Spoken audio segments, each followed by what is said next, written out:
Wow. Jaire is just wow.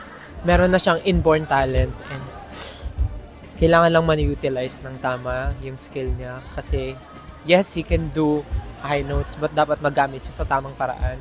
Dapat hindi siya magamit sa basta-basta lang. So, medyo nagwo-worry lang ako dahil medyo papuno na nga yung team ko pero marami pa rin kailangan mapanood. So, dapat maging picky na ako sa mga next artist na mapupunta sa team ko. But si Jaire, grabe, amazing as always.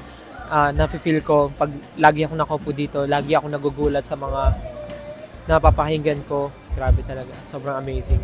Si Jaire, natuwa ko talaga sa sa tapang niya kasi bibihira talaga yung biglang magkakanta ng ganong klase.